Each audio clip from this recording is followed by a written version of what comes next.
Hey, how's it going, YouTube? How y'all doing today? I got a market day set for these cattle. I was taking a look around the different markets yesterday. These animals will be going to market on July 18th. So less than 2 months now. I got to really get them ready for market. I am already starting to see a lower fly population. The flies have noticeably decreased on these animals. And it's also pretty cool this morning. First thing I realized when I walked, when I was walking over here this morning, was that it's probably 10-15 degrees cooler today than it was yesterday. I watch a lot of Weather Channel stuff. and the weatherman, the weather people, they say that the rain usually follows a cold front, and so when the temperature drops noticeably, usually there's rain that follows it. I'll have to see. From my understanding, there's a rain coming in next week. We had like a 60-70% chance of getting some rain yesterday, and it missed us, so that's fine. We're supposed to get some rain next week, and when it rains next week, I'll be looking to get my this field situated at that point. It is a noticeably cooler today than it was yesterday. As I was walking over here this morning, I took a look at the grass and just kind of took an inventory on my grass. And I would say about 20% of my grass has died. It's dead, like this right here. You see how this patch of grass right here is dead. And I think it's dead because of it's more than likely because it's just too hot outside. Like yesterday, it was 90 degrees, and so it's just been too hot for this grass. This is a cool season annual ryegrass, and so it's starting to get too hot for this grass, and this grass is also starting to go to seed. And so I'm going to get this field plowed up more than likely by next week. If the rain doesn't look like it's going to be that good, I got a week to get this all situated. The rain is supposed to be here on about Wednesday, from my understanding. And so if I felt like it, I could even glyphosate this entire field. I could just spray this entire field with glyphosate and then no-till it. And so I could conserve moisture in the soil. And then I could just drill my seed on top of it. I still got a few days to really look at what I'm going to do. I'm going to spend this morning, I'm just going to kind of sit on it for a few hours. And then I'll figure out what I'm going to do. And then I'll do it. When I take these animals to market on July 18th, I am going to put together a second lot of animals. I am going to run a second lot of cattle this year. And if I need to, I'll hold them until early next year. But my big thing about the cattle market right now is I think that the cattle market's going to do very good for the rest of the year. I think that the cattle market's going to do real good for about 2-3 years. That's my personal belief.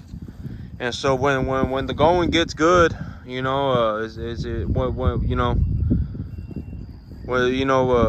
got to make hay while the sun is shining, right? And so I'm going to be putting together a second lot of animals.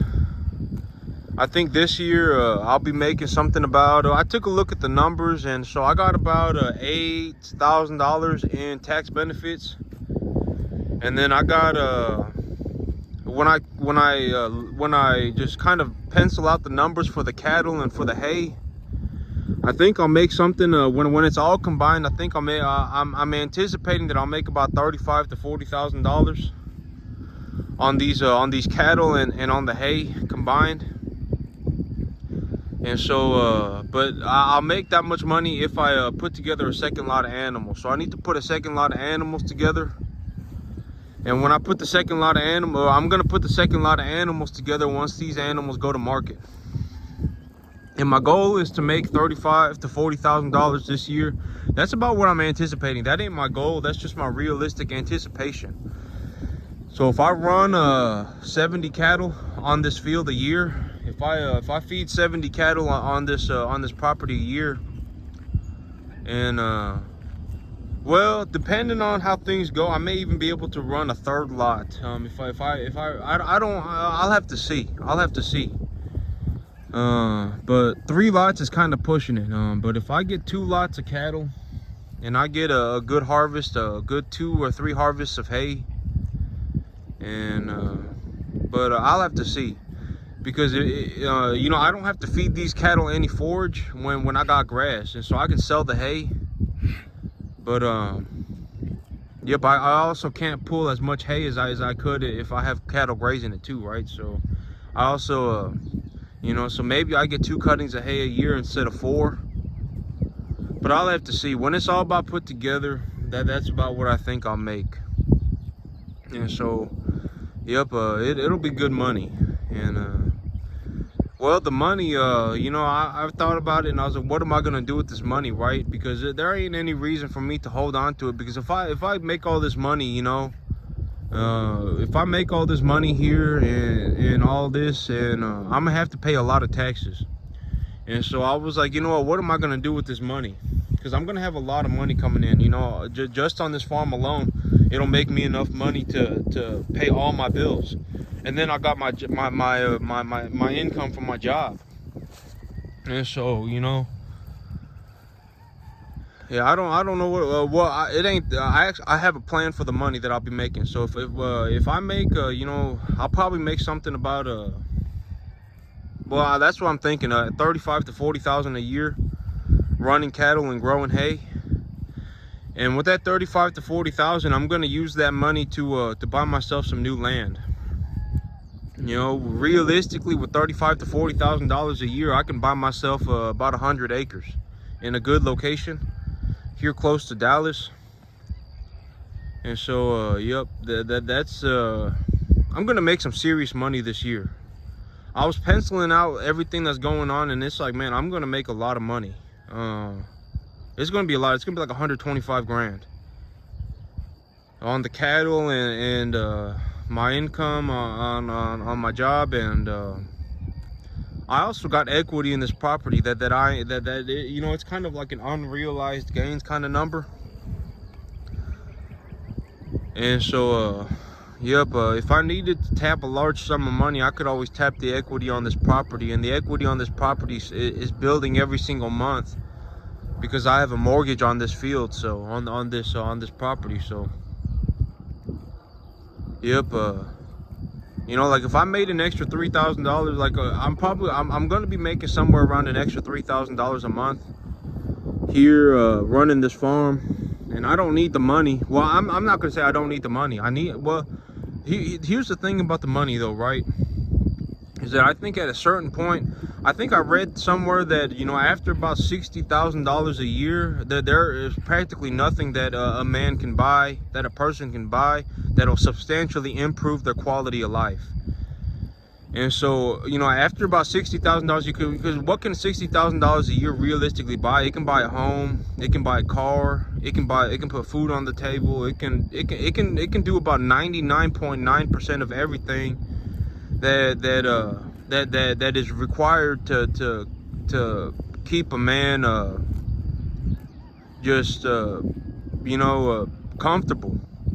You know, other than that, you know, like if I made $60,000 a year for 50 years, for 40, or excuse me, I guess 50 years is kind of pushing it. You know, I guess if I let's say I made $60,000 a year for 30 years, over those 30 years, that'd be almost $2 million. And so, you know, it ain't about, you know, making $60,000 a year 1 year, and then it's like, oh my God, my life is completely financially financially resolved. It's about making $60,000 a year consistently for a long period of time. You know, and because, well, I was taking a look at everything yesterday, and, you know, and one day I think people, when I look at like what a like nowadays, right, I can buy a brand new starter home. They call them starter homes, but they're brand new, and they're small homes, and they're called starter homes. And they're good homes for if someone, I guess, young, or someone who is just looking to buy their first home, is looking to buy. And these starter homes, they you know, they cost about $1,700 a month for brand new one. $1,500 to $1,700 a month, and that includes everything: HOA, interest.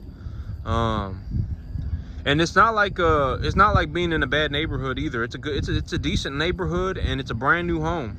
I mean, the home may be a little small, but I mean, it's perfectly fine. You know, live in that home for a few years and pay it off, and you know, sell the home and take the money as a down payment for a bigger home, and bada bing, bada boom. You know,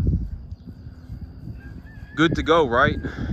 And so, yep. I mean, you know, money is a long-term game. Gotta have an idea for the long term. You know, the things that can't get solved today, you know, probably can get solved tomorrow, or in 10 years or 100 years. The further into the future we go, the more likely a problem is to get solved. So it's a long-term game. And so a lot of the big problems that we're having today, they'll probably be solved in 100 years, and there'll probably be a new set of problems that'll get solved again in the next 100 years, and et cetera, et cetera, et cetera. So, yep. But when I make, I'm going to be making some good money on these animals. The cattle market has been doing very good. I bought these animals in the middle of the drought last year. And so I got these animals for real cheap. And a lot of these people, a lot of these big ranches that sell their cattle, they don't sell their cattle because they can't feed them. They sell their cattle because they can't give them water. Their water dries up. And so, you know, like if someone's got several hundred head of big mama cows walking around nursing little baby calves, that'd be like 700 calves. That'd be like 700 cattle on a piece of property. And if they got to give those 700 cattle water, that's a big problem if they run out of water. And so a lot of these big ranches, when they sell their cattle in the drought, it's because they've run out of water. And so I got a lot of these cattle for very, very, very cheap last year during the middle of the drought. And ever since then, ever since the drought broke, the cattle prices have just been going up. And so I'm going to make some good money on these animals. And I think that the cattle market's going to continue to go up just because the inventories on cattle are so low. And I also believe that corn prices are going to drop pretty substantially this year. I know I've been saying this for a few months now, but I think corn prices are going to drop pretty substantially this year. If corn prices drop and the feedlot inventories are low and cattle inventories overall are low, and then the price of feed starts to drop, it's going to push the cattle market pretty high. It may be I think it's going to be a 2 to 3 year bull market in the cattle, because well, people need cattle. People going to eat beef, right? So need these cattle around. Yep. The cattle inventories right now overall are very low. Just cattle inventories all over the place are very low. And so I definitely don't want to be sitting on my hands growing hay when the cattle market is ripping higher. I want to be raising cattle. And if corn prices are dropping, that's also another way of just saying feed prices are dropping. So hay prices are probably going to go lower too. And so I don't want to be in the hay market.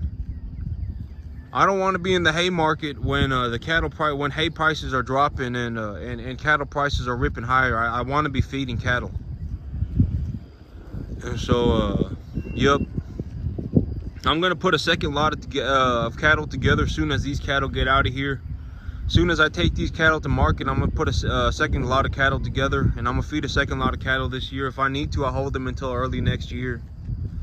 But if possible, if I think that they've put on enough weight by the end of the year, I'll take them back to market, and then I'll put together a third lot of animals in December to write them off of my taxes. In about November, December to write them off of my taxes. Yep, cattle are grazing. I'm about to go take them up front to go get some grain. The cattle are looking good. They're looking pretty hefty.